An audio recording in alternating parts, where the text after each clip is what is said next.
Hi, everybody. Welcome to fifth grade. This is Mr. Harshbarger, also known as Mr. H, or actually, I'm Michael Harshbarger is my full name. I'm Mr. H, and I'm fifth grade teacher at Elizabeth Page Elementary School. So I want to welcome you to fifth grade. And when we get back into the classroom one of these days, we'll be in room 20. So here we go. So here's me. Here's some pictures of me. Like I said, my name is Michael Harshbarger. That's a mouthful for people, and it's often misspelled. And so that's why I encourage people to go ahead and call me Mr. H. So these are some pictures of me, and you can pause if you want to enjoy these pictures a little bit more, but I'm going to keep rolling. So our schedule for the week, each day is going to look something like this, although you have probably heard from somebody that Wednesday is going to be a day for students to work completely independently. You'll be able to reach me if you have a question, but we won't be having meetings. So we're having meetings on Mondays, Tuesdays, Thursdays, and Fridays. And so this is what a typical day is going to be like. Before school starts, we're not going to be starting meeting together until 8:45 to accommodate anybody that needs to drop off a brother or sister who's in K3 in one of those grade levels. And so we're actually going to be getting started at 8:45 each day. So between 8 and 8:45, you should be doing what you need to do to get ready. Make sure you finished your breakfast and taking care of your business that you got to take care of. And then from 8:45, we're going to be having some meetings, and then you're going to have a little bit of independent work time, and I'll show you more about that in just a moment. From 11 to 1, we'll take a break for lunch. And if you are somebody that you need to go by Page or one of the other schools to pick up your lunch and the next day's breakfast, this is the time when they'll be handing that stuff out. So that's kind of why we've stopped doing stuff during that time. From 1 to 3 is called applied learning, is what the district is calling it. We'll talk about it more as independent work time. This is the time for you to complete other work or for maybe you to do some other things to build up your brain. And then from 3 to 3:30, this is a time of day that they call office hours, but as you can see, it's just a half hour. And this is the time of the day where I will be for sure by my phone at my computer. So if somebody in your family needs to reach me, I'll be waiting for phone calls. As the year gets started, though, we'll start communicating with Seesaw, and then you'll find that you can text me pretty much anytime you need to. So here's what our daily schedule is going to look like for the mornings, broken down a little bit more. And so, again, I'm going to go pretty quickly. You may want to pause this screen if I end up going a little bit too fast for you. So we're going to start our day at 8:45. And we're going to meet for a half hour, and we're going to do these meetings on Google Meet, which means you will first have to go into Google Classroom and select the link for Google Meet in order to join our meeting. We will meet for a half hour, and then at 9:15 or so, it might be 9:16 or 9:17, approximately 9:15 is where we'll stop, and we're going to take a break. One of the things that people who are experts on how students learn using a computer is they say you need to get up and moving at least every half hour. And so we're going to honor that. So at 9:15, I'm going to expect you to get up out of your seat for a couple of minutes. And then typically you'll have one thing that you'll need to do that should take you maybe a minute or two. And so a little bit of independent work time. We'll come back together at 9:30. And from 9:30 to 10, we're going to meet as a whole group, and we'll all be working on something together, and it will vary from day to day. One day it might be math, the next day it might be reading. It will vary as the year goes on. Then from 10 to 10:30, you're going to get another break. So you can see here, we met for a half hour, so we need to make sure that you get a break. So again, want you to get up out of your seat, do some stretching, some jumping jacks, do something to get some blood flowing. And then I'll be expecting that you'll get a start on some of your assigned work. Then from 10:30 to 11, this will be a time where I'm going to be meeting with small groups. Now, one thing I need for you to all know is that for the first 2 weeks of school, our small group meeting will be for the entire class. So it won't be until about the third week of school that I'll start meeting with you in small groups. And the way that it looks like it'll work is that I'll be meeting with you a couple of days a week in that small group for 15 minutes at a time so that we can all get to know each other a little better. And it's a little easier to ask questions and for us to communicate when we're in a smaller group.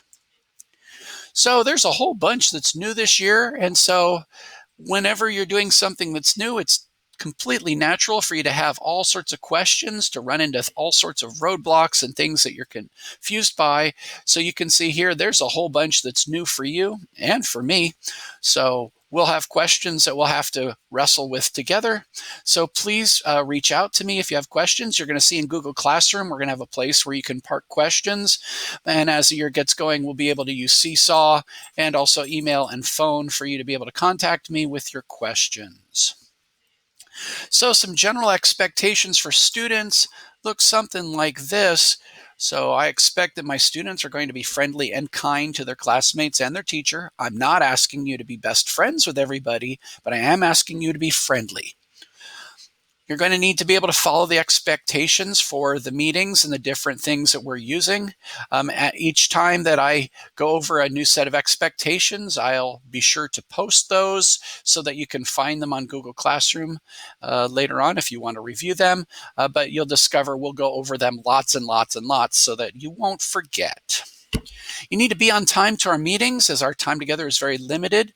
You'll discover that our half hour together is maybe the fastest half hour of your day in the morning meeting time, because we'll get going and we might be having so much fun. It just all of a sudden, wow, it's 10:30. Who could have guessed?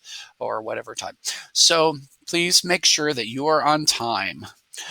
It's really a good idea to have headphones or something to block out the sound that might be going on in your house. Like right now, I've got my dog behind me making a bunch of noise, but you can't really hear that because I have a headset on.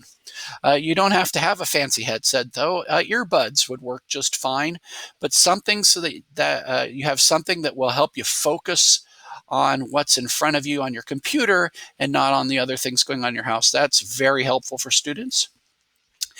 It's very, very important that you're keeping food and drink away from your computer, whatever that you're using, whether it's a school-issued Chromebook or a computer that your mom or dad owns. Food and drink are the enemies of computers, and they will destroy a computer. So you need to work really hard to make sure that food and drink are nowhere near your workspace, please. It's really important that you take a short break every 30 minutes or so, and that applies all day long. So when you have your independent work time in the afternoon, work for 20 minutes or 30 minutes or so, and then you need to get up and do something. I know that there are some of you that are used to playing games or doing other activities on the computer where you could sit for 4 or 5 hours and hardly move. But when we're talking about things that require you to use your brain and where we're trying to get you to learn, it's really important that you take a short break so that your brain can recharge and get you ready for the next bit of learning you have to do. Last but not least, I'll be giving you a student work checklist each week. Some of the things on the checklist are marked try it. That means it's optional. And most of them are marked most must do. And those are things that you need to complete each week. So please make sure you do that. So things to make distance learning more successful. This one is targeted more toward the adults who might be watching, but also kids, you should know this stuff too. You're going to do your best if you have a workspace that's as quiet and free of distractions as you can make it. I'm working in a place where my wife is just down the hall and my dog is usually near my feet.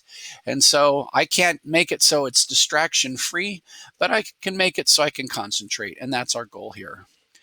If you're an adult and you have a child and you're not sure they're on task, then you're gonna need to keep an eye on them one way or another. That's a lot of what we're doing at school when we're in a classroom, as teachers are walking around doing supervision. And so that's something that very helpful to keep your child on task.